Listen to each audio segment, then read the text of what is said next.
Hi! I did film another video. I did. And I am wearing all the clothes that I wanted to wear this year, but couldn't because of COVID. So as promised, this video, it's like helpful for all the people that messaged me and asked me why I wasn't uploading another video.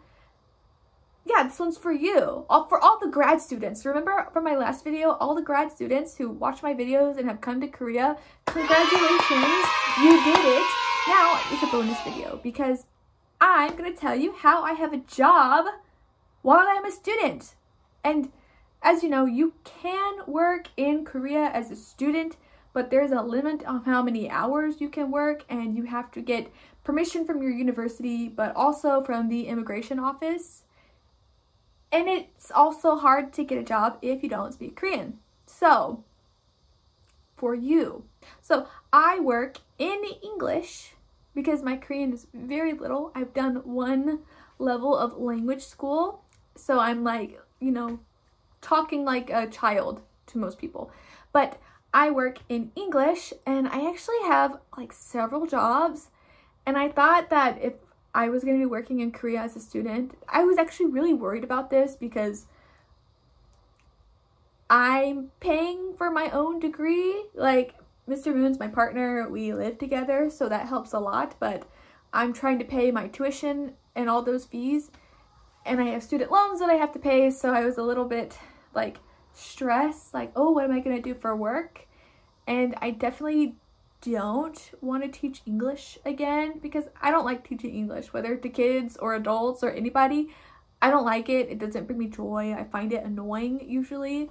If someone wants to learn English from me, it's like very special that I say, okay. Talking about my jobs. First, this is like the most stable of my jobs, and that is through the university. Actually, I didn't have to get any paperwork for any of my jobs, but it's cleared through the government. So they know that I do it. I don't think I would get in trouble for doing work here because my money is taxed. But yeah, so first is through the university, and that's the most stable paycheck you can get. So at university, of course, like TAs, which are teaching assistants and research assistants, can get paid to work for the professors. But at my school, you can get paid to be a student council member. Yeah, so I worked as a student council member last semester, and you don't make a bunch of money, but the work, you don't have to do that much work. Like, you have to be on campus for a couple of days of the week, which you pretty much are. Like, last semester, most of my classes were in person, so I was already on campus.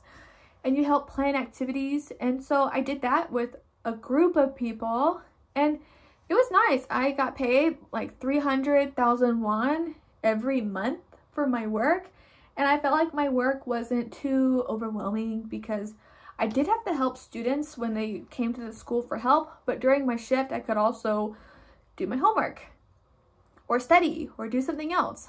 I made 300,000 won every month through that. So if you're in graduate school in Korea, you should check and see if your school offers payment for student council members, and you could also just apply to be a teaching assistant.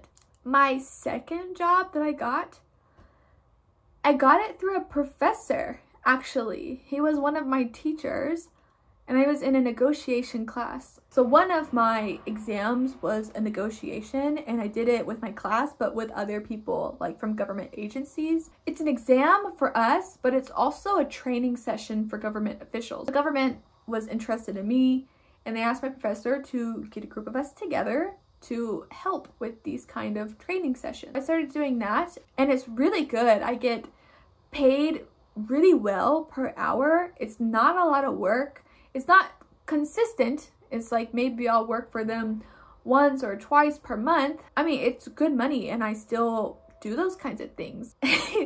My advice is, like, at school, like, talk to your professor, make a relationship, and do your best in class. In all of my classes, I tried really hard to create rapport with my professors. I tried to answer their questions a lot and participate in class so they knew who I was.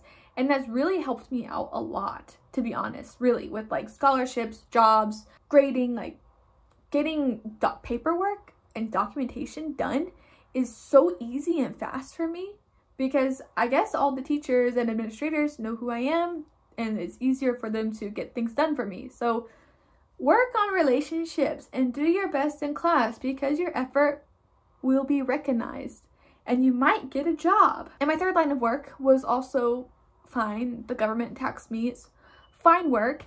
I was invited to be a guest lecturer at a school. Like, that's so cool. But I was freaking scared because like I was going to a high school to do a guest lecture about globalization. And I was really scared because there's this culture in Korea that students don't really ask questions. Like there's a video online you can see of like Barack Obama doing a speech here. And he has a Q&A session and literally no one asked him any questions. No one wanted to talk to Barack Obama. It's just a thing here. So I was really nervous because I had to have this Q&A session too. And then I had just finished my first semester too. This is the beginning of my second semester. And they're like, oh, you're a trade student. So actually when you talk about globalization, can you actually talk about international trade and trade patterns between the US and South Korea and economics and all this stuff? And I was so nervous. But I did a lot of research and it was really fun. I think that was my most favorite part-time job or like work I've done here because the students were really nice and they were really interested in what I had to say. And you know, you cannot tell through the video, but actually one of my skills is public speaking.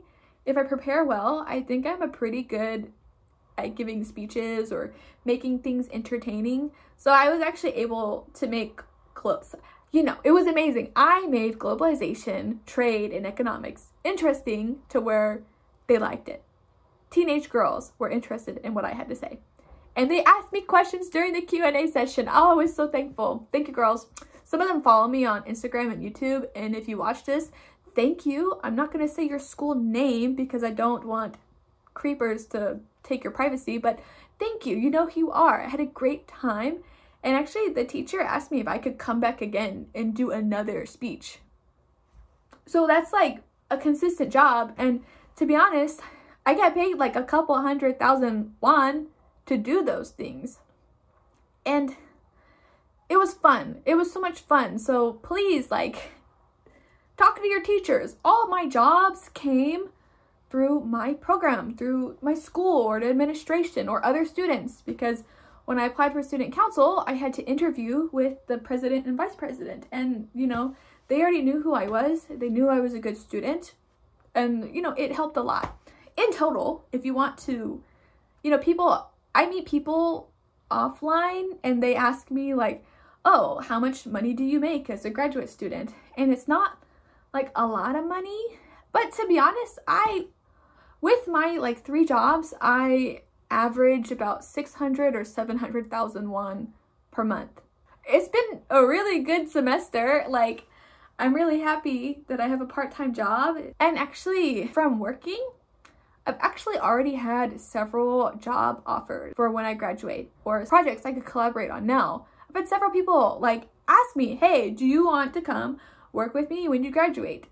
And I still have a year left. Connections are important. Like, I think grad school is all about connecting and being your true self and giving your all. Good luck to you guys who are coming to grad school in Korea. I really wish you the best. I hope my tips help you. So thank you for watching. Bye.